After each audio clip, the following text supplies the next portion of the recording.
Welcome back, everyone, to the Nerdbot Podcast. I am your host, Anthony Ayala. With me here today, fantastic group of gentlemen of the nerdy side of life. We are Nerdbot.com. I got Ben Haymen here. Hello. I got Zachary Roberts. I don't know about fantastic group of gentlemen. I'd say mediocre. There's four of us, and it's fantastic. You can't take it away from me. Okay, all right. We are the Mediocrity League of Gentlemen. The Mediocre League of Gentlemen. Wait, since I'm Ben, does that make me as the represented by the voice you hear, Aaron Golden. Hey. How you doing, Gamer Dad? Yo. Changing diapers and taking names. In the heat. Everybody's like boiling hot today. Everybody's wearing their best musk today. Yeah. It's officially ass sweat season. Yeah. Our own personal scent. Yeah. So it's not, keep your consoles cool. You know, this is an important time to make sure that your venting has been properly cleaned out. Yeah. Today it's red ring season right now.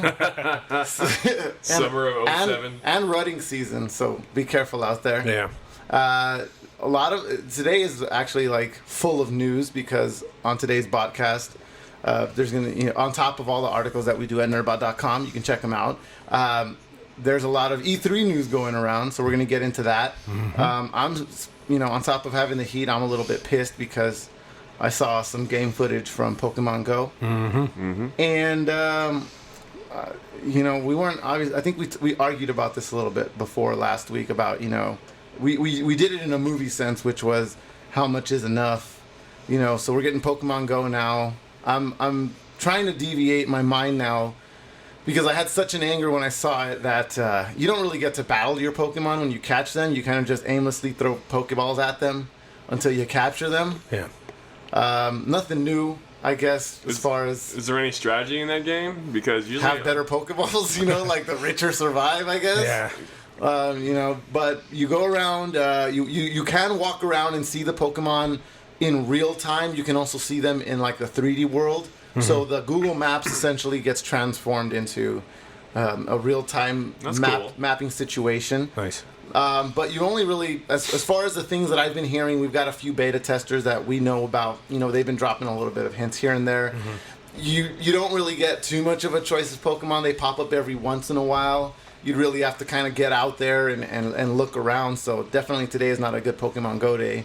If it's 102. Unless you're going to catch Squirtle, then you'd be like, cool. There you go. I don't think Squirtle would last in this 112-degree weather. You're going to catch the Squirtle, and your phone's going to be like, phone has overheated, shutting down for protection, and then that's your there's your Pokemon Go adventure for the day. Seriously. So bad for Articuno right now. Yeah, there you go. Everybody in Alaska is doing a lot better on Pokemon Go right now than we are. But I was just really disappointed to see that you're not battling your Pokemon to get them, which adds to the excitement. It adds to the suspense of capturing Pokemon and being a Pokemon trainer. So now that I see what it really is going to be, and then on top of that, we now know the information of the what is that? The Pokemon Go Plus, the little Bluetooth. It's called device. the Go Plus device, and that's going to enhance your game in a way. Do you know anything about that, Ben? No. Okay, so the details are still not coming out, but it's going to be $34.99. Yeah, you're going to be able to pick that up. It's got like a Google Maps symbol, so I'm pretty sure that's going to be like your location device where you're going to battle. I think that is for people who don't. I mean, not people who don't have phones, but you can use that to experience a game in some fashion without actually having a phone. That's what I'm told, or that's what I remember. Or having a mobile service. Or yeah. Okay. And that was like I mean, I love Pokemon. I've literally bought every single game, every like mainline Pokemon game there's been. I'm super excited for Sun and Moon, but I hate to be like I told you so, but I've been telling everyone that this game is too like. They're going to mess up somehow. There's factors of data usage, of the fact that it's catered towards kids, but you have to use your cell phone. Like that is a tricky situation that absolutely. People are not really talking about as well. Yeah, I mean, there's too much at stake, and I know they're going to mess it up at some point. Well, maybe that's why they made it that broad, is because if anybody's ever sat there, obviously playing the original Pokemon, you know how long it takes to try and catch an Articuno without killing it. Yeah. You got to get it down to 5 HP. It's got to be asleep and poisoned, and you got to also hope that your up and B combination turn your regular ass Pokeball into an Ultra Ball so that you can catch that guy. And to think that you're going to need 30 minutes of data sitting there trying to catch a freaking Vulpix on the side of the 405 freeway doesn't make a lot of sense. So that's why it's like, it's really getting to me now that they're making such a big deal out of this. You know, like, they're actually making a bigger deal out of this. They did it out of Pokemon Sun and Moon, and Sun and Moon is the next generation. Yeah. What kind of Pokemon would be in Compton at that time? Oh, jeez. You know, I'm just going to throw some out there. Electrodes, maybe. Electrodes. You know, the more self-destructive types. Jeez. I love how this went from talking about Pokemon Go to like this socio-political It's a assessment. a socio-poco-economic structure. Gotcha. There'd probably be Okay? a lot of Cubones. Why do you look? This is obviously some kind of Poke integration that the phones are going to allow us to see into the real Pokemon world, which has been here the entire time. Gotcha. Okay? Yeah. I mean, like the fact that there's no real battling. Yeah. Just like destroys the game. That's a turnoff, right? Now it's just like Foursquare. You're just checking in at different places. Yeah. You know what I mean? Like, Exactly. Like, You think maybe it could have been like Pokemon Snap or something? Actually, that might have even been a better idea because of better. Instagram. Like, you have the internet is right now tailored to that kind of crap. Yeah. like we're gonna Hold like, on. You're about to get, like, the Nintendo jackbooted thugs are about to bust in and get Aaron's fucking mind and take it out of his brain. How cool would that be, man? Sorry. I've been like saying that like. How is there had not been another Pokemon Snap? Exactly. Like the fascination with not just American culture but just culture in general is now like photographing everything. Mm-hmm. And the Wii U gamepad is pointless. Yeah. If it had one purpose, it would be Pokemon Snap. Like that's perfect. Yeah. That is so perfect. Like, Yeah. You just like it's like and you know I'm and there's already NX is coming out next year. Yeah. Like I know they're not going to do it unless NX has some type of integration with the gamepad or something like that. Like it's like Pokemon games sell ridiculous. You're saying that they're just going to leave the Wii U behind now. Like, as soon as NX comes out, we're done. Leave it in the They've past. Absolutely. already kind of said that they were. Like, Okay. even like the last big title was Zelda. It was going to be Yeah. for Wii U. Well, how now far it's did going to we- be for NX. How far as after well, the as well? How far after Wii U was released did we get the announcement of the NX? It wasn't really that long after, right? Nope. It's only been about maybe 2 years like, at the most. My timing is off, but I think Wii U came out a year before Xbox One and PS4. Yeah. And if that's the case, and Xbox One and PS4 are showing no signs of letting up, Yeah. like Wii U sold abysmal. Yeah. But like. And I think it's because I don't know how we got on this anti-Nintendo rant, but the thing is, Pokemon Go. That's how. yeah, exactly. I think the thing is with the Wii U is there were a lot of there's no real justification for the gamepad besides off-screen play, which is cool. Yeah. But I'm telling That was you, the man, point. They even pitched it like that. yeah, and Pokemon Snap would have been perfect. It's Yeah. Pokemon. It would have sold amazing. All right, hold on. Let's go back to what makes Pokemon Snap such a freaking awesome game. Mm-hmm. All right, you got Pokemon. All right. You Now, got Snap. a lot of people argue you got Snap. A lot of people argue that you were stationary in one spot, but you really got to see, at least what I wanted to see, like it was one of the more immersive Pokemon Absolutely. games. And that was the majesty, like this entire imaginative world that Pokemon set you up for from Red and Blue. You know, you had a highly imaginative world. You only really got to see your Pokemon in a battle sequence. Everything else is your imagination of walking through forests and all that. So when you get thrown into caves, you're seeing Articuno flying around. Yeah. Like you're on I was almost going to call it the Rainbow Road because that's where Mew is at. But why not? You know, he's racing up there with Mario Kart. Yeah, exactly. You know, like you were in a completely immersive world. Like it made you dream. And honestly, I think maybe Nintendo did themselves a disservice by releasing that game because it set up The precedent. it was, set a precedent for what we couldn't ever Yeah. get. Yeah, the thing is, I know this is a weird, jarring thought that we never thought of. It's like what Pokemon, like, even if you don't even like Pokemon, like the idea of seeing Pokemon in their like quote unquote natural habitat is crazy. That is crazy. Like, I was trying not to say that so I wouldn't sound like some kind of teenage David Attenborough and shit, but That's exactly the point. Like, it was just lovely to see Pokemon, like, and then not only interacting with each other sometimes. Yeah. Like, you could cause special events to happen. That was the thing. That was so awesome. It wasn't like you just sit there and you go through the first stage and you see all the Pokemon, you snap a picture and you're done. Yeah. Like, you'll go back. Like, I remember there's one part where, if memory serves correct, in like the first stage, there's like a bush and you throw something and something comes out, and then you throw another thing and it shows that it's actually a Porygon. Yeah. And I remember seeing that, I was like, oh! Yeah. Like Pokemon are evolving. Like, you kick a Charmeleon into the lava pit and he turns into a freaking Charizard. Slowpoke was sitting chilling near a lake, and if you throw something at him, he fumbles back and his butt goes in the lake, and a Cloyster bites on his tail, and that's how he becomes. It's a Shelder. Was it? Yeah, Slowbro. I'm sorry. All right, it's a Shelder. Sorry, I'm sorry. And that's how it becomes a Slowbro. Yeah. Is that what it is? Yeah, Slowbro. Yeah. I just remember Slowking. That's cool. Yeah. So, I mean, it's just, it played a lot more with that fantastic idea that we saw on the TV show. I don't know what it is. Maybe the TV show oversold it, and then now we're just living in like the wakes of our imaginative destruction. If Pokemon Snap was ahead of its time, well, it's been time now to make a game just like that. And I mean, come on now. Yeah. Like, we have way better technology, way better resources to really do something creative with a game like that. The only way it's going to happen is if somebody makes it offline, or I'm sorry, outside of the licensing. I've seen a couple people do stuff similar to that where they make a first Unreal person engine. Yeah, you've seen that. Yeah, it was like an Unreal kind of thing, and they had Pokemon running around. It was still really low rent, but it wasn't anything great. But I'm not going to hold my breath any much longer for the Go series. It doesn't seem like it's going to be something I can sink my teeth into. Is the same company that does Hitman Go? No. Okay, no. It's a question that some people may have. Okay. It's I'm glad you're here for those people. I can't remember. They made a game that was very similar. I can't remember what it was called. We talked about it on a previous podcast, but it was pretty much the same idea, and it was like these two like warring factions, and you would check in at specific places, and I think it might have been called portals, or I don't know. Portals were involved though, and it was the same company. It was the same general concept of like, oh, take over this territory over here, and it was just like checking in and stuff. But like, so they've done this before. This is their jam. Yeah. So all right. Well,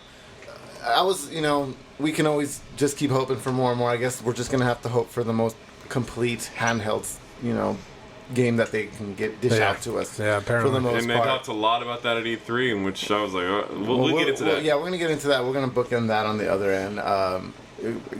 Ben, I want to get your thoughts on Pokemon Go, if it even stimulates you at all. Not one bit. No. You've seen the videos. Were you ever skeptical? Is just not interested? From the very first time I heard of it, I was just like, that's not going to be worth it. It's not. You saw the lie before everyone else. No, you were not jaded at all by Pokemon, by the yellow and blue lettering followed by a Go. I love Nintendo. I'm a Nintendo fan, but I have lost a lot of faith in them to actually follow through on any of their ambitious ideas. Yeah, absolutely. I feel like this one was way too ambitious to actually be what any of us want it to to I just took one look and was just like, no. Yeah. I mean, even when you heard about the idea, I thought, that's a grand idea. Yeah, it's pretty good idea. Yeah, that's that No Man's Sky effect. It's like, all right, simmer down. Let's all calm down. The other thing I just want to talk about in Pokemon Go is that like I'm very curious what the pricing is going to be. Yeah. Like presumably it'll be free with microtransactions. Okay. But how do you ethically do microtransactions in that game? You know what I mean? Like, is it like $16 for a Pokeball? Yeah, that's what I was thinking. Like, spend $20 now and get one Master Ball. It's gonna have to be like one of those unlock features as well. You have to be able to find stuff. It's gonna be really interesting. Obviously, they're not gonna want to. What's that? Freeware it too much up, or is it pay as you go? Yeah, free to play. Free to play because that people already know that type of model, and you can't just slap that behind a Pokemon logo and think that they're just going to get away with it. That would cause a really big backlash. Yeah, and it sucks because like free to play isn't inherently bad. Like there's a game called there's a game Warframe. Yeah. Warframe does it really well. Yeah. You can unlock it. You can pay for shit. Yeah. Or you can unlock everything over time. Yeah. Like there's so many even now there's so many questions with Pokemon Go, and it comes out very soon now.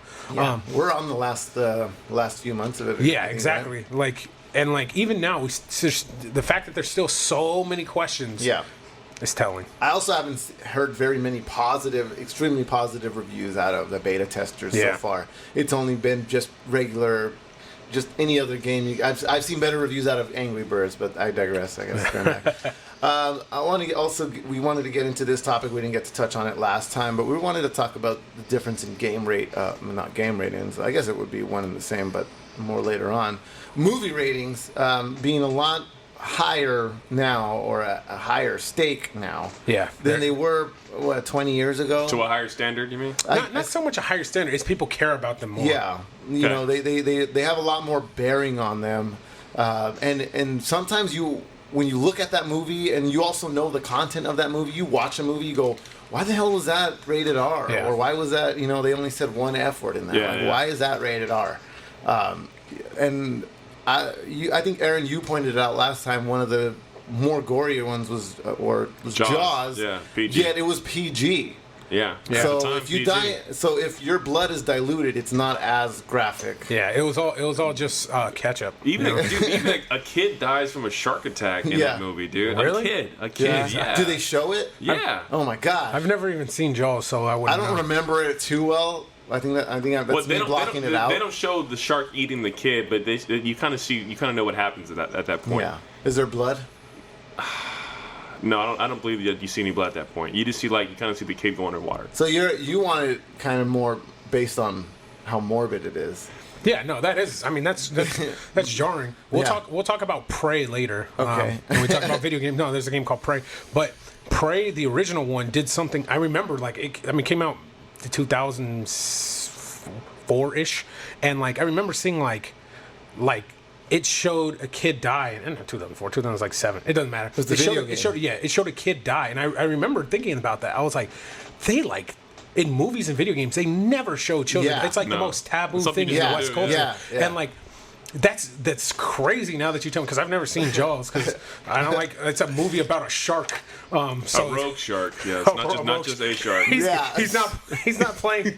I'm not playing your fucking shark game, sir. Yeah. You want to come correct him right here, man. But and they called him Bruce.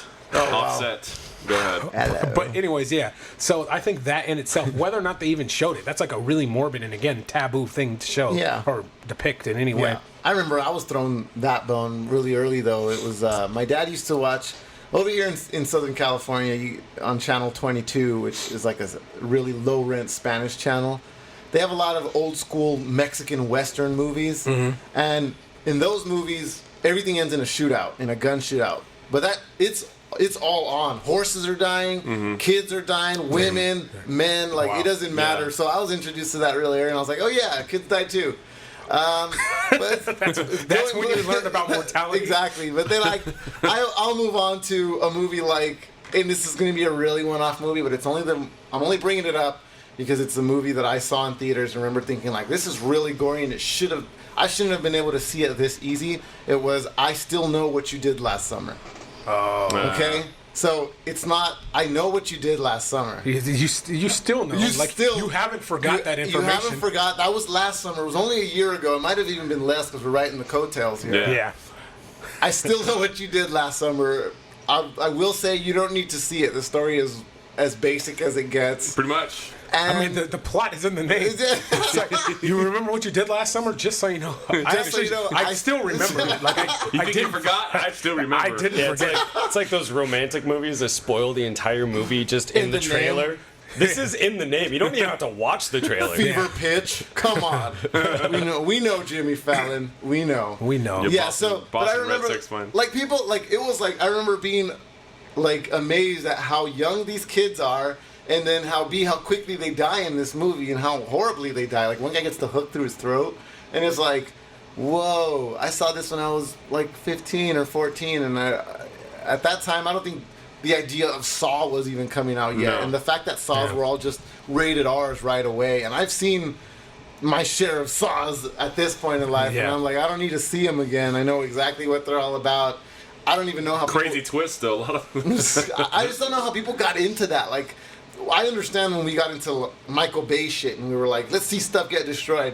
bring it on. That's what humans want to see. But geez, like what makes, all the mutilation, man. God. Well, what made Saw 1 so good was that you couldn't you couldn't even really think about something like that happening. Exactly. And then so you're just seeing how it's all going down in the process, and then at the end there's a huge crazy ass twist, which kicked off the whole Saw series to keep making more and more and more. It ended up creating a pathway where people thought they needed to make a more morbid movie, and then you get movies like Human Centipede, and we're like on number 4 now. Of course, classic Disney film. Exactly. Yeah, they're best selling till this date. Did you see the whole Human Centipede movie? No, I saw enough of what I needed to see. Did you see, to know what about number happens. 2? No, I mean you could spill it. I doubt I can spill it right now. Pretty much 1 never happened.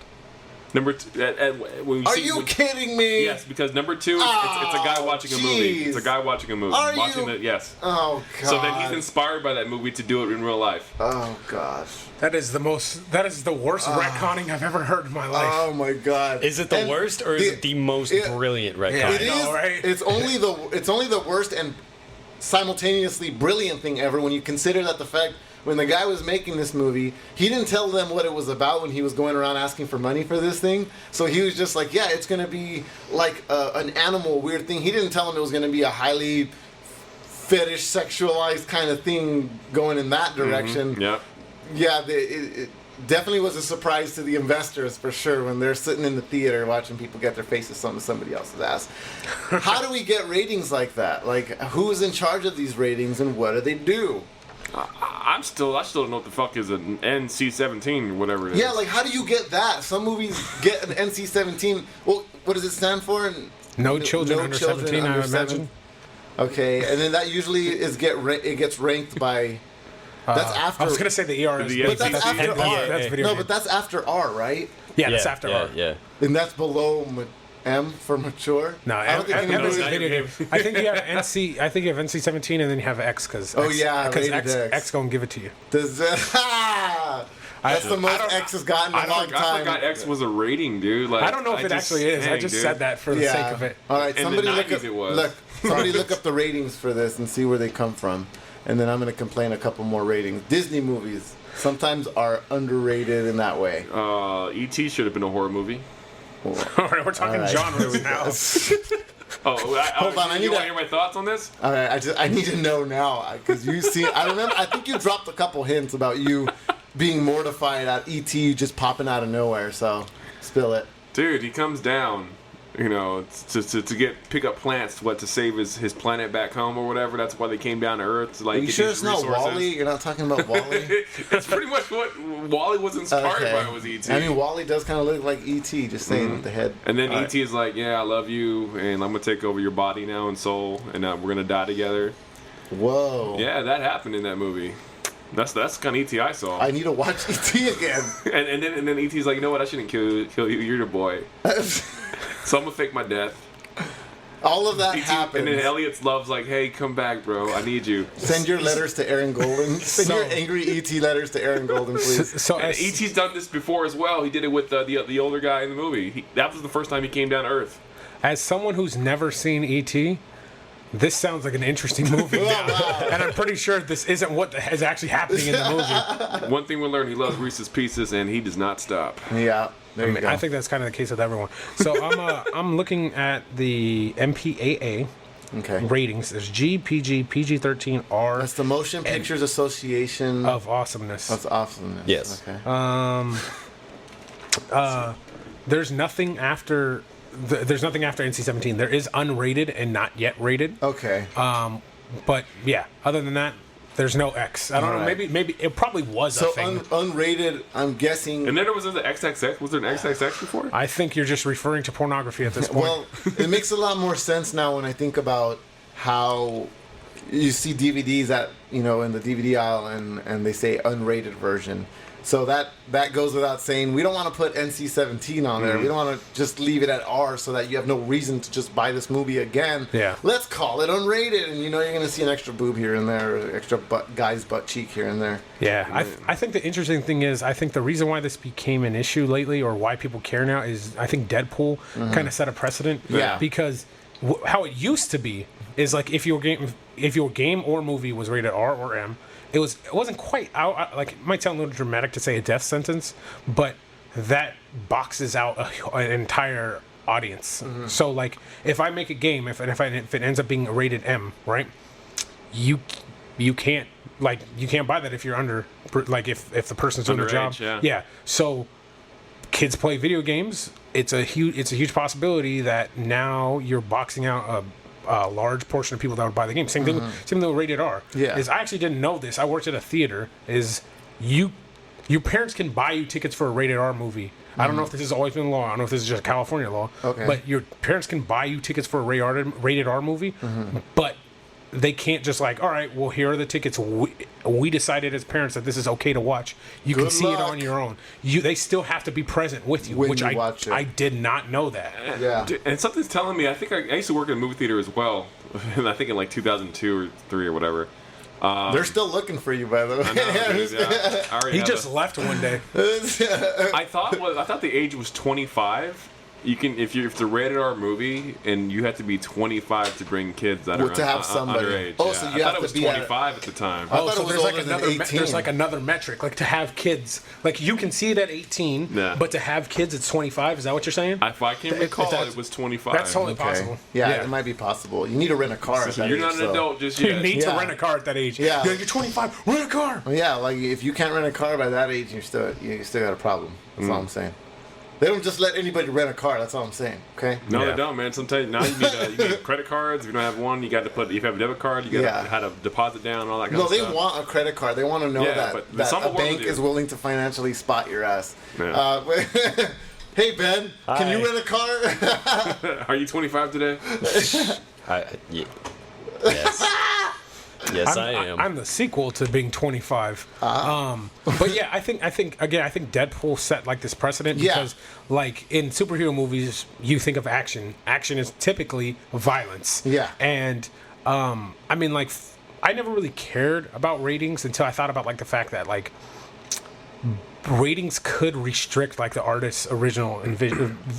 Like one movie I wasn't a fan of was the first Wolverine movie because Wolverine is a dude who has blades coming out of his hands, but he killed like one person in that movie. And I'm like, all right, I feel like the most vicious thing he did in that is he like cut a sink with his blades. Look, but like, the murders were implied. He flew a motorcycle over a helicopter and blew it up. How do we know that wasn't a drone helicopter? How do we know it wasn't unmanned? And how do we know it wasn't just undertaken care of and it was just about to blow up anyway? Exactly. Yeah. They had the check engine on for like years, and he just had it not exploded, the pilots in there were probably just going to die of mild heart attacks merely seconds after that. Exactly. Even to get a rated R rating now. You have to. If there's the F word, and I've said the F word over this podcast a few times. Yeah. All right, rated R, guys. If you have one, I think if you have one F word and or one sex scene, then it's going to be rated R. I think they'll. For some reason they get. I actually don't know what the metrics are. Maybe it's more than 2 F words. That's actually one thing. More than 2 F words. I think that's one thing we should talk about, which is the difference between the sexual content and the gore content. I guess we can gore. I'll call it just gore content. Which is what do you? Oftentimes, they're a lot more protective about seeing nudity or body parts, and they're not so about seeing somebody's decapitation, mutilations, and whatnot. Yeah. It's a little bit.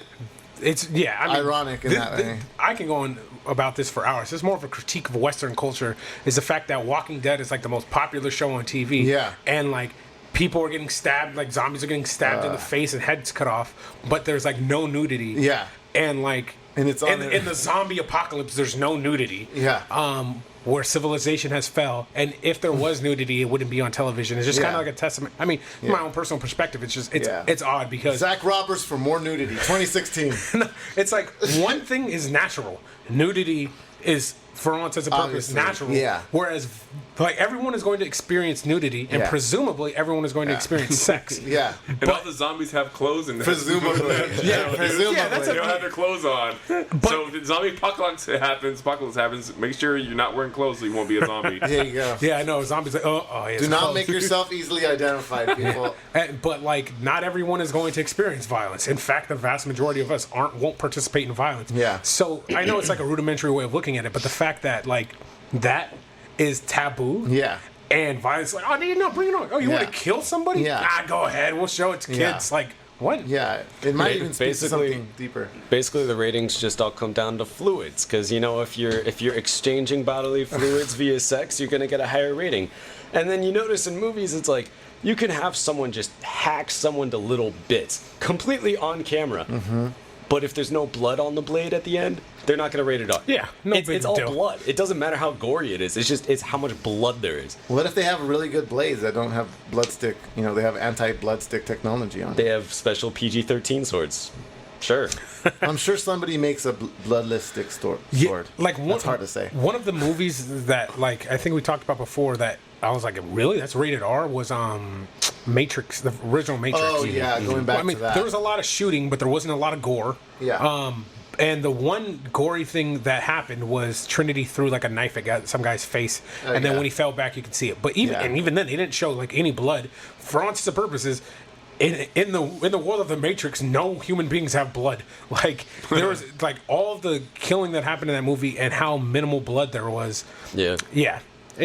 Or like another example would be like if you look back at the old Mortal Kombat movie. Oh yeah. It was so tame, violent and gory, and yet there wasn't a drop of blood in the entire thing. Exactly. Yeah. So it was like, what was it, like PG or PG-13 or something? I think Kung Pao kind of made fun of that when they punch a hole through the guy's chest. And he's like, it was just one clean hole. There wasn't even any blood or guts or anything. The thing that was so funny about that is how, like, the next scene happened and he's still talking about it. He's like crap, man, I didn't even think that was possible. There's like the transition. Yeah, he's still going on. He's like, how did that even happen? How did it even happen? Yeah, man, it always takes a lot of like comedic movies like that to point back and laugh at a lot of things. I think another movie that did that was like Scary Movie, just the way that they would retard, not really like going back on I would say at least the first two Scary Movies. They'd make fun of the weird ways people would die in those movies and then try to like make fun of it. I guess they did like the garage door scene. So they make fun of all those kinds of ways, and it's like the best thing about Scary Movie too is that like by far the most violent, horrific death of the whole movie was the girl in the movie theater who was talking too much. Oh yeah.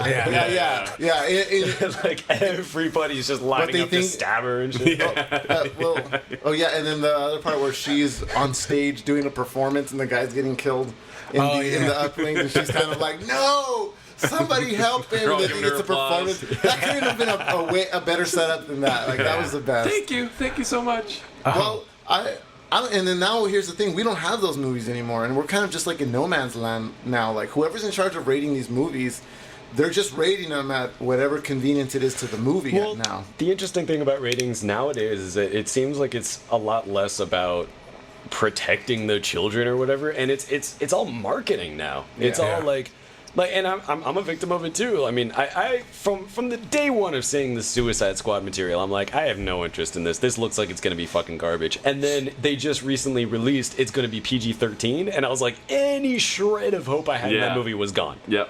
If it had been rated R, it's like, okay, maybe they can like actually take these characters to their logical maximum. Yeah, because Marvel can do that. Yeah.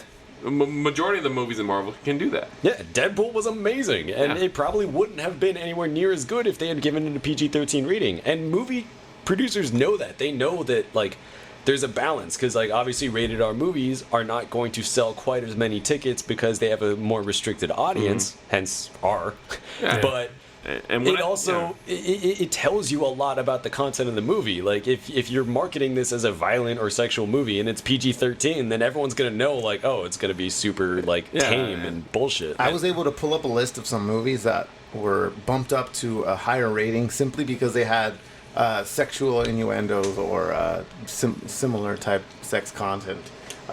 One was Dumb and Dumber, which got bumped up to a PG-13 rating.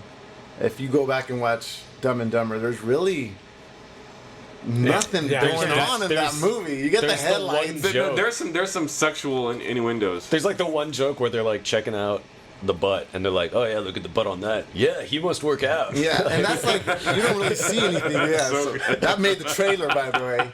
Yeah, that joke is still awesome. You got Wayne's World 2, which is PG-13 for ribald humor. What do you guys remember from that? I don't remember anything from that movie because it wasn't very good. Yeah, same here. Send your letters to Ben Haymen. Your hate letters. The Coneheads got a PG for comic nudity and some double entendre humor.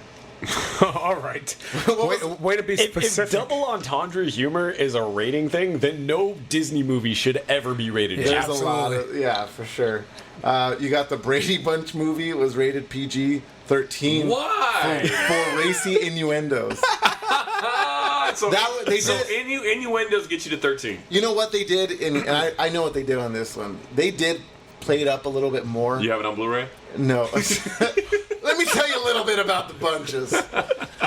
No, they. I know the commentary by heart at this point. Okay, no. You know, they did kind of what they did with the Scooby-Doo movie, where it's kind of making fun of itself when it came out. Yeah. You know, they kind of make fun of the fact of the campiness of it from before. Them kind of blast from the pasting it, if I could use that movie as a reference. Brendan Fraser. Alicia Silverstone. Yeah. You know, to modernize their movie, and so I think you kind of need the sexual innuendos because you got these really campy characters coming out of nowhere, and then there's all these hot chicks everywhere. They got to kind of deal with that. That's what the Three Stooges had, I thought. Yeah. Too. The one that just got released. The latest one. Yeah. The one that obviously everybody saw. Yeah. No.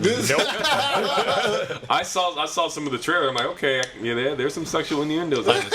Until you mention it right now, I completely forgot that even happened. Me too. Honestly, I was like because I know. I totally forgot. I'm a fan of Will Sasso, so usually whatever he does, I try to see. But I didn't see this one actually. So hey, was Jim Carrey in that movie? I think he was slated. Maybe as a cameo. I think he was slated to do that movie, and then I think he got bumped. I'm not sure. No. It's weird that we can't remember because it was such like a classic. You know what I mean?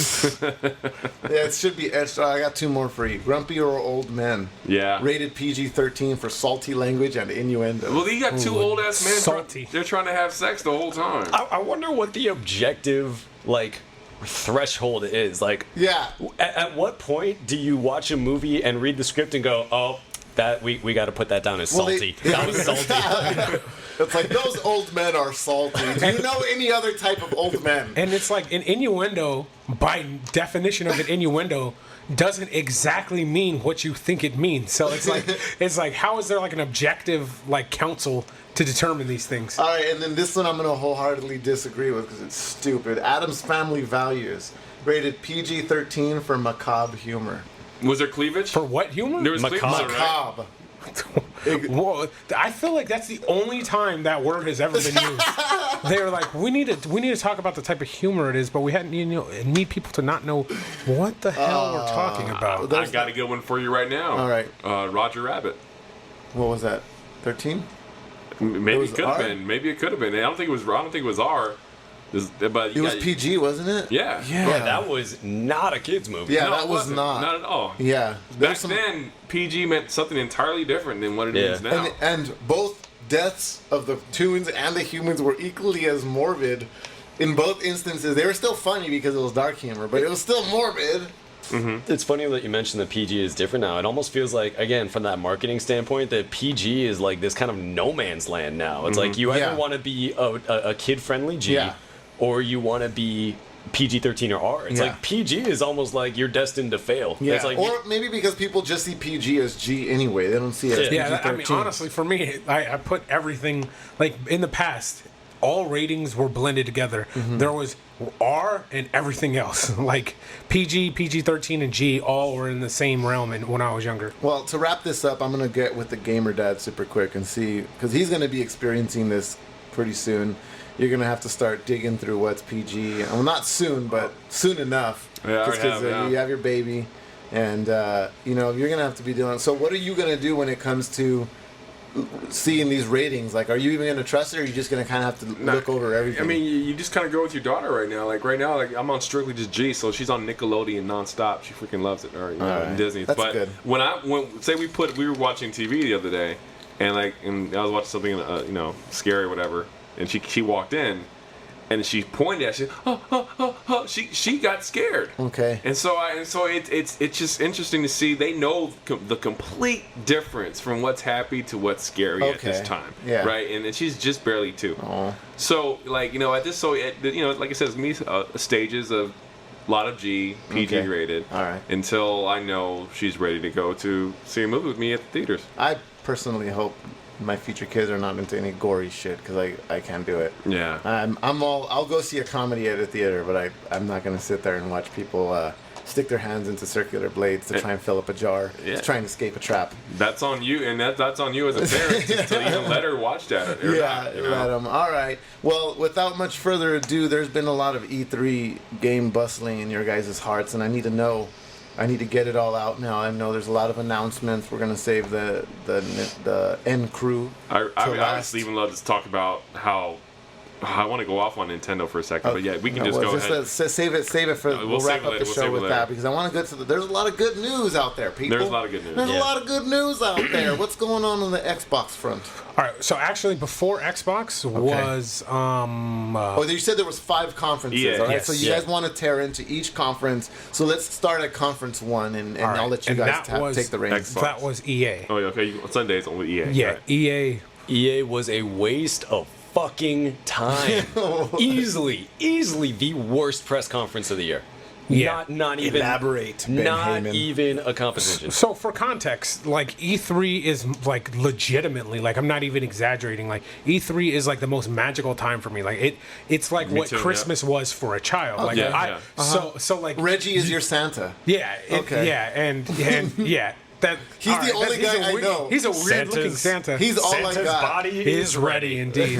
just imagine, a very let's see, if Santa spent a little bit of time with the Keebler elves for a little bit, and then grew a really nice Stan from Family Guy chin. Exactly. That's what it is. Yeah, he does have quite the chin.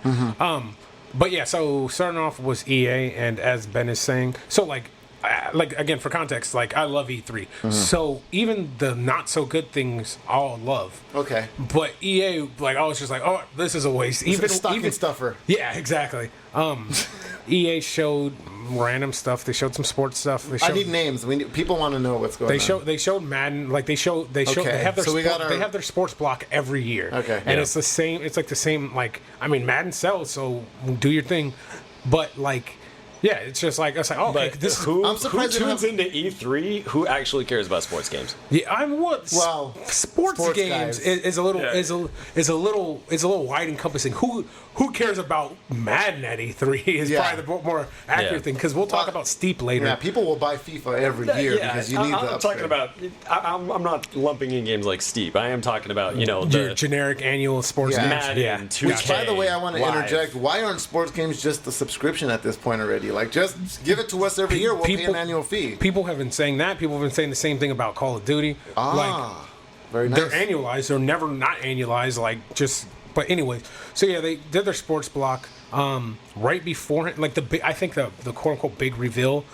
It got leaked ahead of time, which was they showed Titanfall. That was 2. the first conference. It was supposed to be. Yeah, this was EA, Okay. and it leaked. I want to say like maybe 5 hours ahead of time, and it was a trailer for Titanfall 2, and it showed that there was going to be a single player. So like one of the big critiques of Titanfall 1, Titanfall was amazing, Yeah. but it was all multiplayer based, and they had a campaign, but it was still like you're just playing multiplayer, and there's a dude talking. You have over it. objectives to do. You and had to that's have it. the internet to even play that still. Oh wow! Yeah, really? so it was all multiplayer. Wow. And now everyone's all freaking out about Titanfall 2. It's like, oh my god, it has a campaign. We're so excited. This is totally going to fix all the issues. And it's like, it's going to be like a Call of Duty. You're going to play the campaign one time. It's going to take you 5 hours, and you're never going to fucking touch it again. Yeah, like, that's true.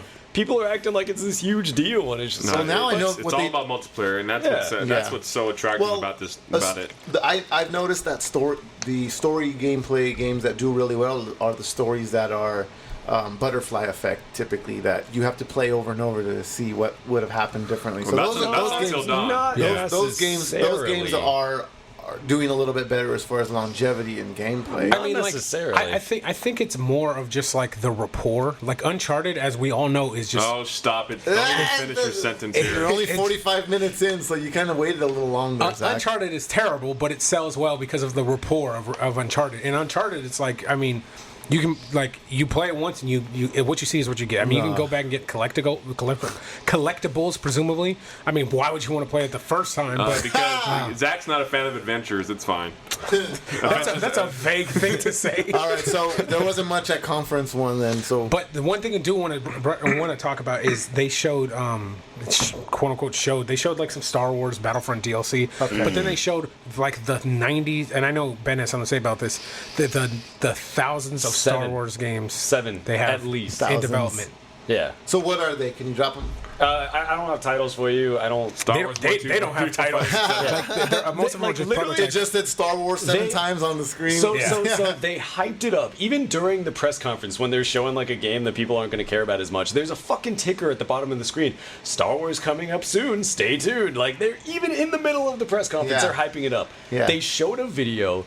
And literally, the only thing the video revealed was that we're making 7 Star Wars games. We're not going to tell you what they are because who fucking cares about the games? We just want you to know that we have this license and we're fucking milking it. What was it like? What was the footage though? What was the footage? Was it like handycam footage of the producers working on the computer? Yeah. Yes. No, absolutely. Are you That's serious? exactly what it Oh my was. god! Like there's a guy who's like, look at this concept art. Isn't this drawing cool? And the guy like turns around like, I'm working right now. Can you please go and outside? that's That's Not also right what they now. did with Mass Effect. It's like Yeah, the that's games we actually want to know, they just show us fucking people making them. It's like, that's not what E3 This is is Tim's for. back. They showed clips of The a VR couple one, of them. right? The one in VR? Yeah, well, I mean, that was at PlayStation's, but Okay, good. they We'll showed cover that. they showed like footage of some of these games, but it's like early footage. It's like 2 seconds on screen. It Yeah. just shows like a guy walk out and a Star Destroyer fly by. He's like, "Isn't that cool?" The final product will probably look nothing like that, but isn't this cool? Isn't this GIF I found that's cool? A teasers, man, God. teasers. And they did the same thing with Mass Effect, and it's just like they were really vague about it, and Okay. it wasn't like a big reveal or anything. They were just Yeah. like, this guy's name is Steve. Well, what's the internet buzz right now on this? Are people excited about it, or is it like one of those things where it's more? There's nothing to say about it right now. That's the problem. Is that they're just, you could tell that they're just filling time. It's another one of those useless teases that it wasn't needed to be made at all. The thing that makes it so irrelevant is like they came out and said, we're making this Star Wars game with this company. We're making this Star Wars game with this company. They did that months ago. Yeah, I remember that. So it's like, they're like, remember what we said? That's still the same case. Like, So don't you forget. Remember what we said? We're making a guy work on it right here. All right, that's him. EA's E3 conference was the equivalent of I still know what you did last summer. Okay, It was just, wow, it was just okay. reaffirming what we already have. Yeah. Thank there you was, for there bringing was that not back. 1 second of new information in that entire hour-long presentation. It was just nothing new. There's nothing you could learn from that press conference that you couldn't learn just by going on YouTube and watching the trailers. This is the most talk that I know what you did last summer's had in a long time. Okay, so let's move on to Conference 2. I just imagine Jennifer Love Hewitt is somewhere like, they remember. Yeah, she's like, her ears are burning right now. It's just... All right, so what about Conference 2? What did we have at Conference 2? That was Bethesda. Which was kind of better. No, it was substantially better, but that's just because EA was in the negative. So one is better than negative 95. Bethesda had some decent information. They also had a lot, and I mean a lot, of masturbation. I mean, they were like, so look at all this DLC for Fallout 4. By the way, Fallout 4 won all these Game of the Year awards, and we sold so many copies. Oh, and while we're talking about Fallout, here's some new shit we're adding to Fallout Shelter, which has 50 million players, and it's so great and so innovative. And then, Skyrim's getting remastered, and Skyrim won all these Game of the Year awards. Like, bitter much? Has been... no, I'm just saying, like, guys, we know how good your games are. You don't have to, like, you spend 30 seconds telling us about what you're doing, and then 3.5 minutes talking about how great the fucking game is. Still better than Nintendo's. We'll get there. We'll get Stifle Yourself. And so that was just they spent way too much time on Dishonored 2. I disagree. I mean, that's their one big title that isn't like. So they showed showed Zelda. They show. I know, yeah, pretty much. I mean, like they showed Dishonored 2. Dishonored 2 looked amazing. I do think that they spent a little too much time on it, but I mean, it is their main focus because that's their new game that's coming out this year. Yeah. Whatchamacallit's still coming out. Skyrim, the remastered, which looks cool. Skyrim. But and it's gonna have mod support. That's what's awesome. Nice. Like that's what gets me the most. So they showed some cool stuff. They showed that. Can you elaborate on the mod support? So on PCs they have mods for games. I've seen the videos. Exactly. Of like Randy Savage as like a dragon or something like that. And those have always been. He's not a dragon. I mean, like when they did that, I was like, isn't this how the game originally was? Well, I mean, it was just they finally depicted him in his true form. Yeah, exactly. It was the Pokemon Snap of Skyrim. Exactly. Man, we're bringing things full circle left and right. Skyrim did what the WWE never could. They showed us the real Randy Savage. Exactly. Oh yeah. Well, they also showed that Fallout 4 going to VR too. Yes. Oh, which is I was still kind of timid about because the graphics are just awful in that game. Yeah. I mean, I'm still timid about everything VR related until it gets here. I don't like. It's like a waste. Well, was that part of the second conference or? You're still Bethesda. Yeah. Oh, still Bethesda. Okay, I'm too loose on that. All right, so is that all for the second conference?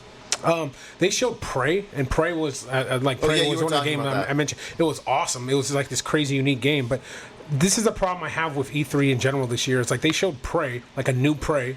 It's not called Prey 2. Mm-hmm. It's just called Prey. I don't know. Maybe they'll change the title. But it's like that's not Prey. Like that. It looked like an awesome game, but I was like Prey 2, you're playing as like Prey 1, you're playing as like a Native American. If memory serves correct, you're playing as like a Native American on Indian reservation, and all this crazy shit happens, and then it's like there's ghosts, there's like you're in space, like I'm like what? Whoa! Like and this one is just looks like a sci-fi thriller with a psychological like you're in space. It's like 2030 or some very far distant time, which isn't that far. It's only 20 years away. Jeez, but it's like from the future. This very futuristic thing, and then it's like, oh yeah, by the way, this is Prey. I'm like, no, it's not. But it's cool, but it's not Prey. You should have called it like Predator. Get it? Prey, Predator. Hey.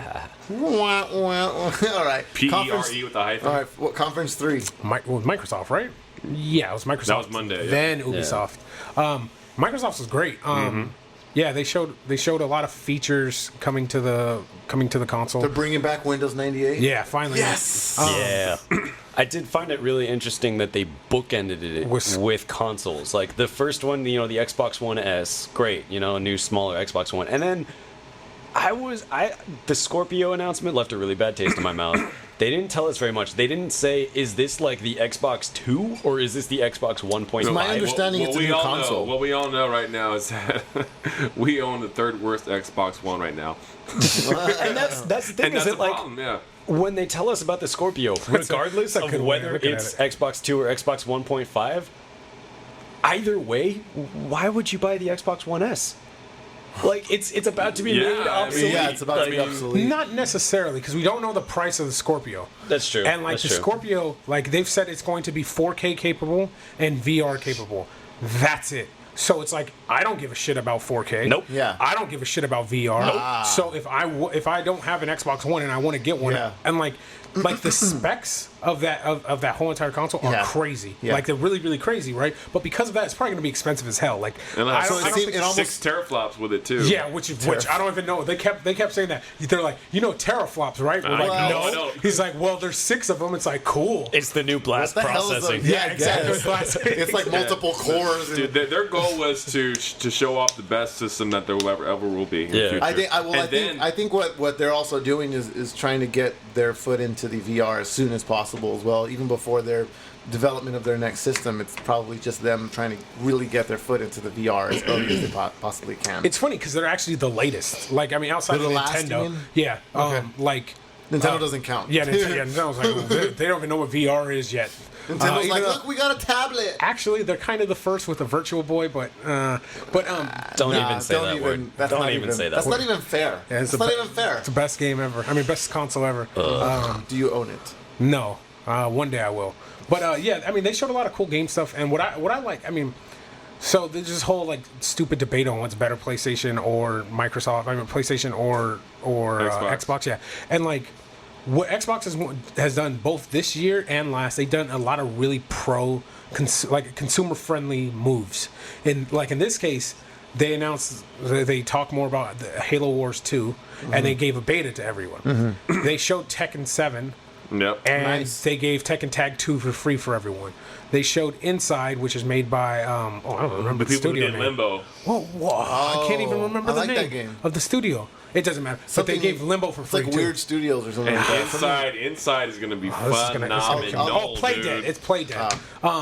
Yeah, so it's gonna be phenomenal, man. I'm excited for We Happy Few. Oh my, that looks so. Yeah, that looks. I mean, We Happy Few. It's like this weird like. It's basically Equilibrium, the game. Yeah, it's like Equilibrium, but during like the '60s and like I want to say like Europe. Okay. But it's like everyone is taking this drug that's making them happy, quote unquote happy, and then like you're playing as a guy who's crazy, man. Yeah, you're coming out as the dude who's coming off of it, and like everyone is trying to like capture you to make sure like that you're taking it. It's a police state. It's heavily regulated. Like if you're not taking it, they come after you because it's like it masks the real world for you. It just makes you happy and complacent. There's some crazy shit going on in that trailer. Sounds insane. Yeah, I want to show you the trailer after. It looks really good. Yeah, but yeah, so they showed the consoles and like again. Like they keep touting that like no one is left out. Like there's not going to be one that's exclusive for one. Like it's not like Halo 6 is going to be only for Scorpio and not the other two. So like although they're like kind of dividing their fan base, they're really not at the same time. So yeah, I mean, I'm interested to hear more about that, like just more about like what the Scorpio is, because like again, it is going to be it's at least 600, I guarantee. Wow. Yeah. And it's like if that's only for VR and 4K. And by the way, the Xbox One S can run games at 4K, but it's like an upscaled, so it's not like true 4K. Yeah, it's not so native. it's kind of like I still like Scorpio like is unless there's some crazy ass feature we don't know about, unless they're like every game is going to be 60 frames per second. Like one thing I noticed that people were also referring to on that is the lack of Connect port to that, and there's going to have to be a USB. Yeah, there was really nothing being shown on Connect. So it seems like maybe they're trying to ditch it behind in lieu of VR. Right now. Well, probably.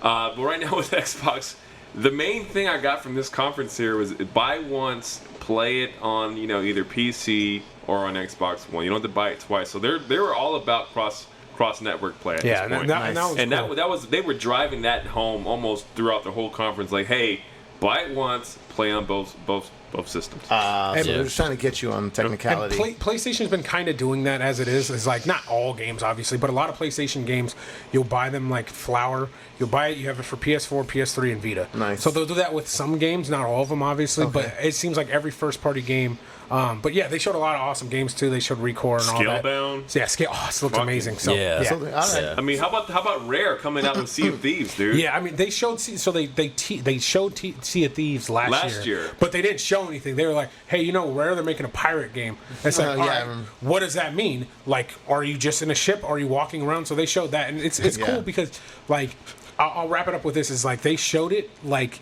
It's a cute game, but it's like it does something that a lot of games don't do, where it's like the mundane aspects of like the fantastical world. So like you're a pirate, but you're not just like, all right, in a ship you press A and you're going. It's like you have somebody like literally someone playing who's like, hey, put that sail at half mast, and they'll go over and do it. So it's like really mundane aspects of it, which could be glorious. But again, they didn't show a whole lot. But I mean, they showed a shitload more than last year. Okay, and so. We got, and that's all we had for the Conference 3. That was Microsoft. All right, so Conference 4. They showed more in Gears of War 4 as well. They showed Gears, and they announced Horde 3.0, which was like, it's gonna be on. Yeah, like they said they wanted to do a return to form of Gears 4. So like they're trying to do like more horror and less action, kind of like Resident Evil. Spoiler alert for later. And with that, everyone was afraid that they weren't going to bring back Horde mode, because Horde mode kind of set the precedent for this like survival wave-based thing.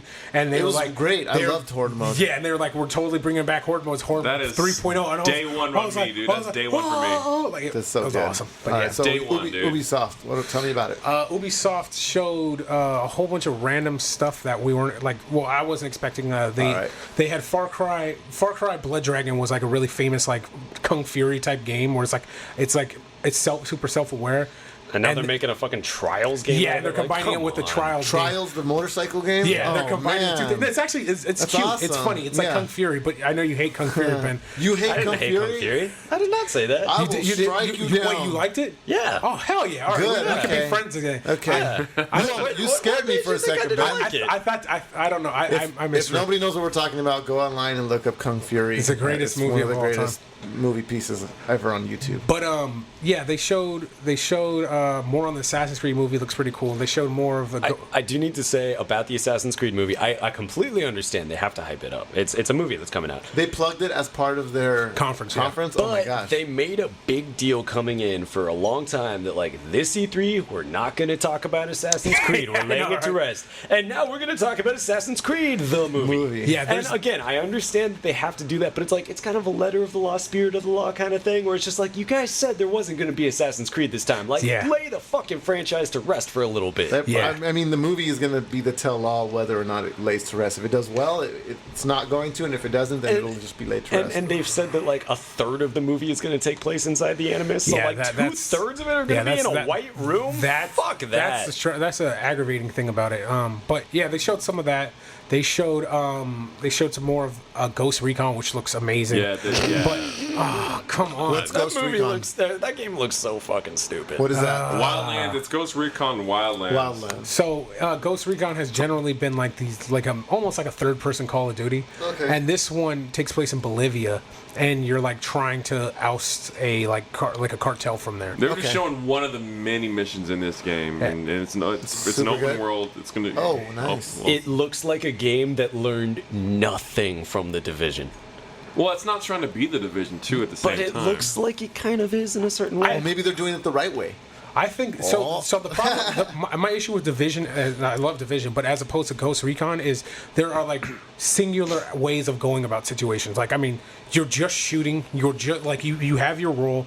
You might want to heal, but there's not like a designated healer. Yeah. And this is very much like it reminds me of Metal Gear Solid in more of like I definitely need to play the game, but like the idea that there's so many ways to approach a situation echoes back to Metal Gear Solid 5, which is like the best game ever. So we'll see what happens. Like, as far as like, we'll see if it's actually good or not. Like, all these games could be shit. You know what I mean? Yeah. They could be amazing, but like, that's where I'm at. It just looked too generic to me. What else did Ubisoft? It didn't help that, like, you know, these people, when they make these trailers, they always hire like voice actors to pretend like they're being players. That was the cringiest voice acting I've ever heard in a gameplay trailer. Did you get the helicopter? Yes, I got the helicopter. I found a bike. I am following Don't you guys. worry. Oh, no. Now. I crashed him. He fell. We're good. Mission complete. Good job, friends. Would you like to go and drink beer together as humans do? Like, what? Wow, that was a stirring reenactment. The worst part was towards the beginning when they're like, got him? All right, Tango down. It's like, no one playing these games is going to say Tango unless fucking Stone down. Mountain 64 does. He's hilarious when it comes to like fucking talking about games. What else did we get? The South Park Factory Butthole. That was an excellent reveal. God. They did a great job on that. I've seen. Oh God, go ahead. It looks amazing. The first one was incredible. The trailer looked like it was straight off. It was so damn hilarious. It was hilarious. It was just a giant parody, giant parody of just superhero movies and whatnot. And in general, how they're coming out, and they have a giant list of superhero movies, and they're going to have different transitions. The first transition is all their singular. We actually talked about all this, like how they should have done it. Everybody has their own singular movies, and they do their own Civil Wars, and there's like a big Civil War, and then it just becomes one big Civil War, and that's what it is. Yeah, the cool thing about South Park is like. What Ubisoft tends to do, they tend to like not necessarily super build onto things. Mm-hmm. So they have Assassin's Creed formula, and they're just going to do that forever. Yeah. Far Cry, they have it, and they're just going to do it forever. Mm-hmm. The last South Park is a lot different than this one. The Stick of Truth. Yeah, the Stick of Truth. Like it was like turn-based battles, and that's it. Like just like a old school Final Fantasy. It had fairly little combat, just a little bit. Yeah, I mean, it had combat, but it was like you knew what you were getting into. It was. For people who are looking for a new like turn-based old school Final Fantasy, it was way too simplistic. Yeah, absolutely. But I'm just saying in terms of like attack, defense, spell. Yeah. And then on top of that, they have in this one now, there's like movement in the actual. Now it's they're like going a grid-based. They're going strategy. for like an XCOM / Banner Saga type thing, which is genius. Yeah. And like, it's just cool to know like you can just make like they're so funny that you can just make those games forever. But it's cool to know that on the gameplay front, that they're adding onto it as well. They're following that's big awesome. now, you know? And if you're new to the series too, if you pre-order it, you'll also get Stick of Truth for free. Yeah, that was the other thing. I was like, damn, I might have to get that. Awesome. Yeah, so they're doing that. That's just the South Park creators giving everybody a lot of love right there too. Like just being great. It was creators. so damn funny. I was laughing so You hard. can even watch the cut scenes all by themselves on YouTube, and it's just as funny as the show, if not sometimes funnier, because they had a lot more freedom off the TV. All right, so the long-awaited 5th conference. Sony. I'm guessing. Oh, never mind. That's not Nintendo then. No, so the 5th Sony. conference is Sony. Sony All right, the Sony fifth beat element. the game. Sony won. They had the best conference. All they did was fucking talk about games. Like, even when they brought out guys like Hideo Kojima, he talked for like 45 fucking seconds, and then they showed the game. They could have just done that. I would be like, oh.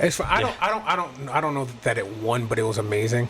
I think EA probably won. I'm being sarcastic. But I think Microsoft. I don't think either one of them won. I think they were both awesome for different reasons. But yeah. I mean, for me, I guess. Okay, I guess I'm going to sound a little too objective, but for me, I go to E3, or I don't go to E3, but I look forward to E3. I was in the parking lot for games. Yeah. I don't care about a smaller Xbox One. I don't care about cross-platform playing, which, I mean, I'm not a PC or Xbox One gamer, so maybe if I was, I'd be more excited, but like, I want to see games. And Sony is the only press conference that did nothing but show us games. Yeah. And other than the Kojima thing, which, I mean, there's no point in showing anything from Kojima because it's not going to be the same when it comes out anyway. Everything was actually showing us the game. It was night and day from last year. I mean, this year for PlayStation, you saw a bunch of games. I mean, you're finally seeing their slogan. It says "Greatness awaits." Yeah. And now you're finally starting to see it. It was I think you're the only one that keeps repeating that phrase. CG I've never heard anybody stuff. else say that about Sony. Yeah. No, that was their slogan to buy a PlayStation 4. Hey man, I thought it was greatness to buy a awaits. PlayStation 9 because they talk about overhyping us. PlayStation 9, it's a big glass ball. I hope that ends up being a thing. That'd be It's awesome. gonna have to now. Like we're halfway there. They're just gonna have to skip 5. We're halfway there. Yeah. But yeah, they showed Kojima's game, which again has been pointed out doesn't mean anything because not only was this trailer super cryptic, it's like It had it's Norman Reedus in it too. That was cool. Yeah. And I mean, it didn't show any gameplay or have literally no inclination of what type of game it's gonna be. They kind of did what that Resident Evil trailer did, where it's showing you the beauty of the game, but it's like we understand you can make a beautiful game. We want to see the game. You're so used to just seeing Metal Gear Solid 5. You expect that. Now you have a whole different new game, and you're like, what are we going to see now? Yeah, This is so interesting. Yeah, it's definitely super promising because it's like Sony presumably is going to not have like super creative control. Like that was one of the problems with Metal Gear Solid 5. It's like, although it ended up being awesome, like from everything, all the reports and everything is that Konami super restricted his vision of what it was going to be. So Sony presumably knows that that's an issue. Yeah. So they're like, hey, do whatever you want and go back to making masterpieces. Yeah. They showed, as we alluded to, they showed Resident Evil. Yeah. Resident Evil looks cool. It's more tailored for VR at this point. Yeah, I mean, I'm guessing it's going to be first person. They had the demo, and the demo was in first person. That's a first for the series. Yeah. Somewhat. There were a few games that came back not too long ago on Dreamcast and stuff that were first person, but it was like more arcade based. Those are the Umbrella Chronicle games. Yeah. But I'm talking about like this is Resident Evil 7. You know what I mean? Like this is the title feature. Straight up, yeah. This is the title feature. They showed. Oh, this got me super excited. Although they're not making a new one, they showed they're remastering the Crash Bandicoot games. 1, 2, and 3. Yeah, that had everybody going nuts. Wow. Yeah. Really? I played maybe half of a chapter in that game because I never owned PlayStation as a kid.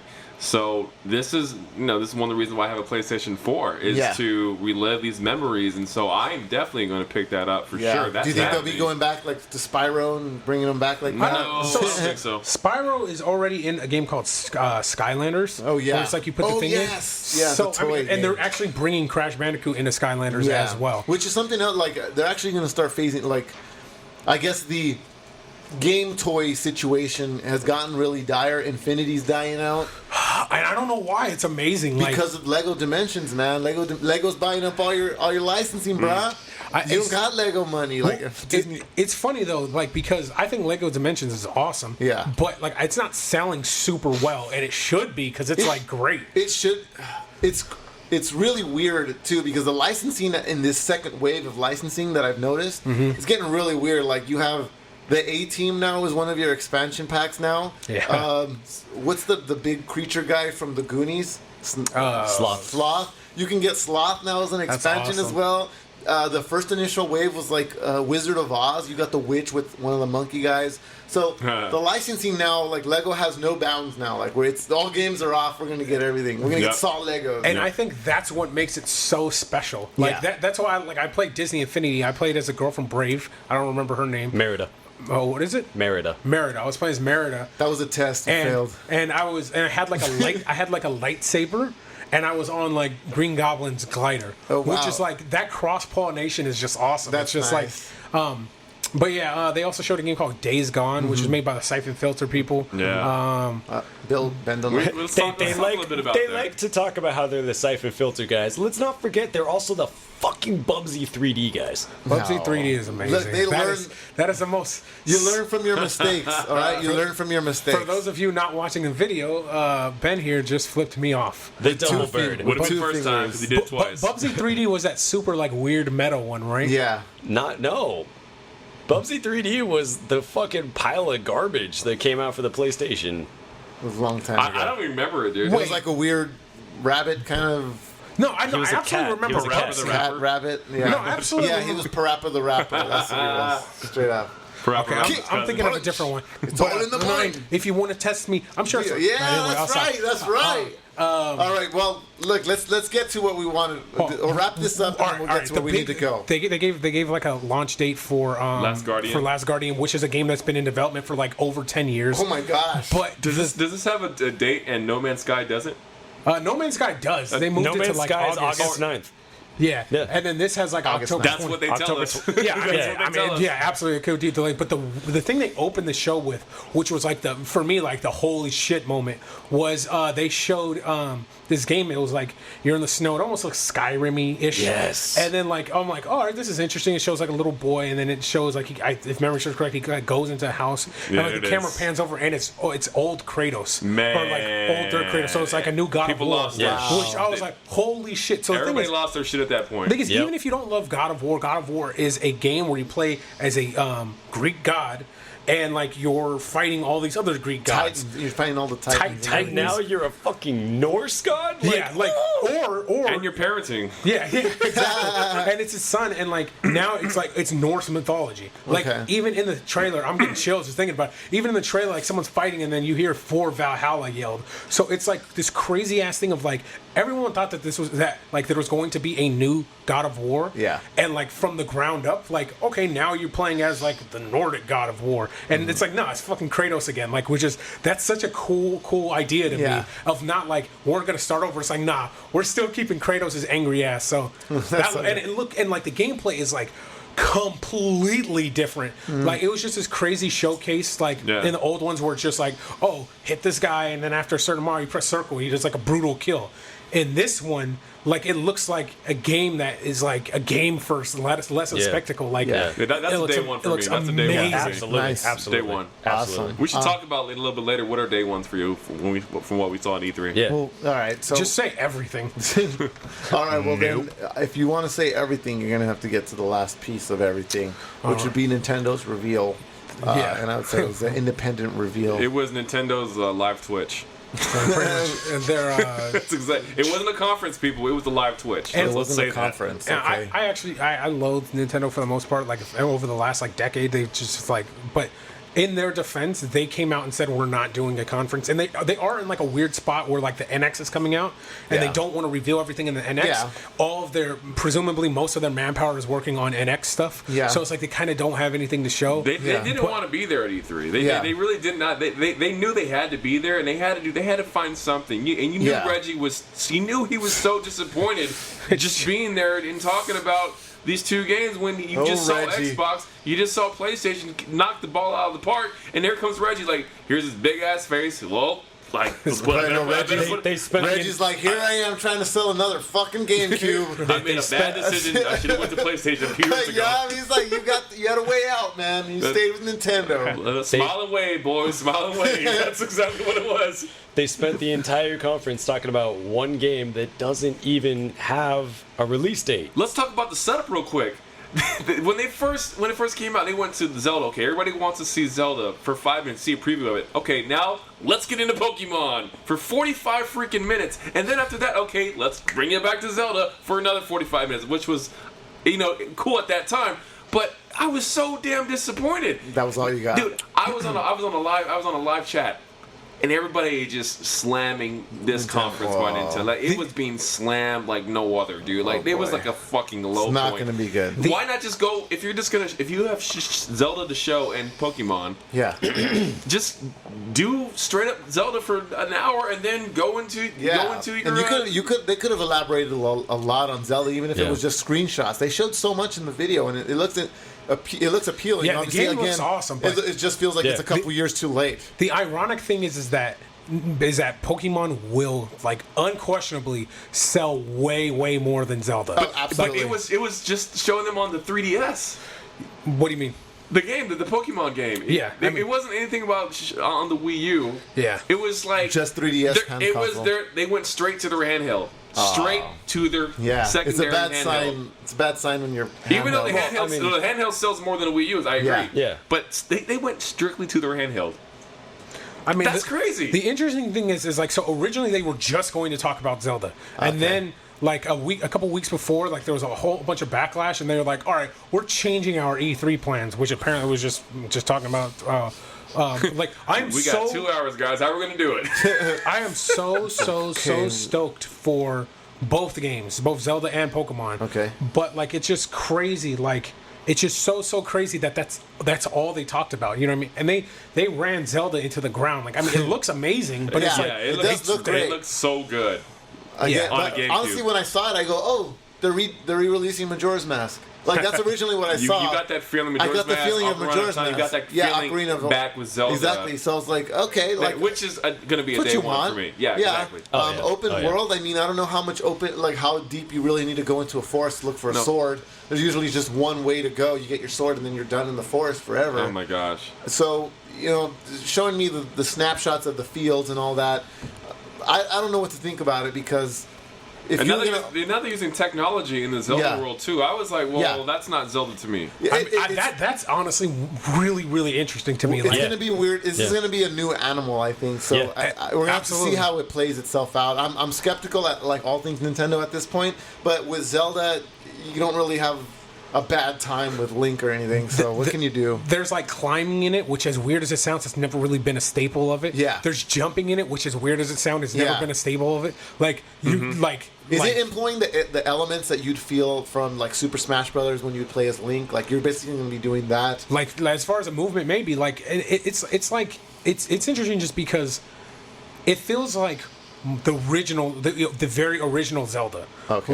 Like for NES in weird ways, because it's kind of like you're in this open world, do whatever you want. Yeah. Zelda since then have been pretty linear. Yeah. Not since then, but since the like Super Nintendo, ever since they went 3D, they've gotten a lot more linear. There was a lot more constraints as far as graphics and memory. Yeah. It seems like they're going a little bit less hard on the story this time, and more about like, here's the world. Go for it. Yeah. And that is what Zelda should have been this whole time. Yeah, seriously. Didn't they say you can beat the game without beating the story? Yeah, which I don't really understand that what that means, but like I'm guessing like it's like you just wait for Ganondorf to die, he dies of old age. I win. Well, I outlasted and survived. I'm guessing what that means is like you can go to the final dungeon right away and end it like almost immediately. That's what you'll probably die right away because you're not strong enough. You just trade a Pokemon that knows Surf, and you go into the unknown hidden dungeon and get your Mewtwo right away. You don't even have to go to Elite Four. See, exactly. I did it for you already. Yeah, so I mean, Zelda looks all like the aesthetics are like beautiful. It's like this is very vibrant. It's got a weird name. It was Breath of the Wild. Breath of the Wild. Yeah, I didn't like. No. I when I heard that title when they said it, I thought it was right because once you saw Link look across the valley, you have this like fresh breath, like wow. I feel like it captures what they've shown us perfectly. Yeah, you could have said all the colors of the wind, and it would have meant the same thing. I wish it would have did something. It's just weird because, like, I mean, it's not. I would have went with the winds of Hyrule or something like that. Yeah, it's just weird because it's like Majora's Mask, Ocarina of Time, Wind Waker, Skyward Sword, like Wind Waker, like these are all objects. So it's not like a terrible name. It's just kind of. For all we know, Breath of the Wild could be an object you get in the game. That is true. It's very possible. Spoiler alert! It's a mint that he eats, and it makes his breath. Again, the boot.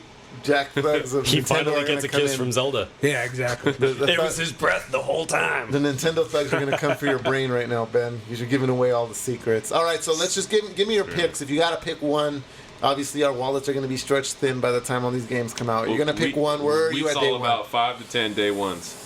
Yeah. 5 to 10 day ones. Save your pennies, kids.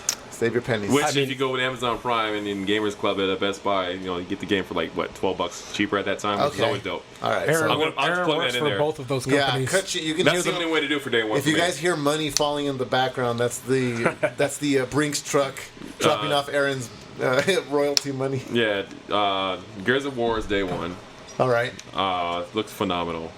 Zelda, you're going Zelda. Zelda's day one. Okay. Yeah, if I had to choose one, it would be Zelda. Okay. If I had to choose one, it would be either God of War or something we didn't talk about, Dead Rising.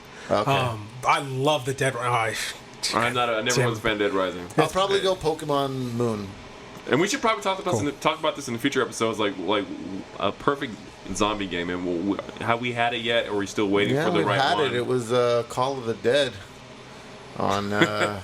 By the way, on hold on. Modern Warfare 2. Oh, gotcha. Wait. By the way, Call of Duty, Black Ops 2. The new Call of Duty looked fucking phenomenal. Yeah, it looks amazing. And I did not want to say that. I told myself I'm not gonna get another Call of Duty, but no. This shit looks. I'm so glad you talked yourself down, Aaron. No. Here's the thing. Here's the incentive. It looks so great, but then if you buy, you still get Modern Warfare 4 remastered there with you it too. Oh, really? Yeah, you do. So you get that great deal. You know what? It's a more expensive version of it. You gotta pay $90. I knew it, but I wondered if they were gonna do it. If they're gonna start revamping the old maps, and it's easier just to revamp the game than to revamp the map. So I'm actually okay with that. If they're gonna drop the price later on, anyways, This showed something while you're in outer space, and then it kind of had this Titanfall vibe to me too in outer space. Yeah. So one of the things they talk. I mean, we'll see if this translates. This is the last thing I'll say. Yeah. It's just Call of Duty's big, and we passed over it. Is they have this vision of, and like I said, it could just be a campaign of like, you are a dude in like a giant battleship. You go into the dock. You go into your ship, you go into a dogfight, you go into another battleship, and then you get out and you're shooting. And like all of that is one cohesive thing with no loading time. So they talked about wanting that, and they showed it. And it looked phenomenal. You're just sitting there and like, for all intents and purposes, like a Star Destroyer, and then you get in like your individual thing. You fly around, you're in like a dogfight, and then like you go and dock into another one, and like an enemy's one, and then you shoot people. And then there's like zero gravity, and there's no loading screens. Wow. If they maintain that vision, that shit is going to be insane and unprecedented. Wow. Yeah, it is. The last time I ever felt something like that was Medal of Honor Frontline. That entire first storming the beach of Normandy scene is like, it's John. Like you're kind of tired by the time you're done with it. You're like, oh my god, I had to cross this whole thing. I'm like, geez. So, and obviously not as hard as doing it in real life, of course. But major props to them. So you guys got your major picks. Is there anything else that we might have missed because we're at the top of the show? That new game, Detroit Inhuman, or what is it called? Detroit, it's I love that concept. The new David Cage. Yeah. Wait, let me guess. Detroit is in shambles once again. Not really. Detroit is actually doing well for itself for the first time ever. That's the story twist. It's kind of like iRobot in a sense, but it's like a very narrative-driven game. But you can make decisions, and that's the whole thing. It's like, oh, there's this rogue robot who has this girl held hostage, and you're a robot, and you go up and you have like choices. You're like, hey, you try to like intimidate, you try to like to get the reach out and grab her, and they all have like these different consequences. Yeah. Okay. So that's gonna be awesome. All right. Cool. Yeah. All right. That's new IP. Cool. Well, we've heard all your picks. If you guys want to, are you guys going to be doing any articles on this kind of stuff? Ben, you're going to be covering it on the Game Beat? I did a Game Beat episode where we're basically just kind of recapping announcements. Okay, so keep an eye out for that on Nerdbot.com. He's also on YouTube, so look for our Nerdbot channel. We also got Zach and Aaron who write articles for Nerdbot.com as well as I do, so you can check those out. You could find us also at nerdbot.com/nerdbotmedia and also on Instagram at nerdbotmedia, and you can find everything I do myself at facebook.com/anotherbrickstudio and also on nerdbot.com. I want to thank Aaron, I want to thank Ben, and I want to thank Zach for being here today for this lovely podcast. And we'll be seeing you guys soon on the Nerd Side of Life. Thank you very much. See you guys. Take care, guys.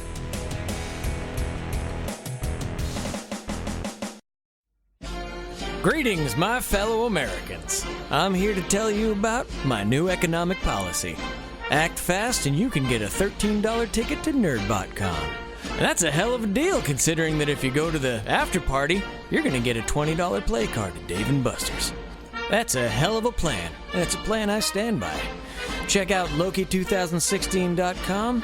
This is Loki Hates You for NerdbotCon, September 24th at the Pasadena Convention Center.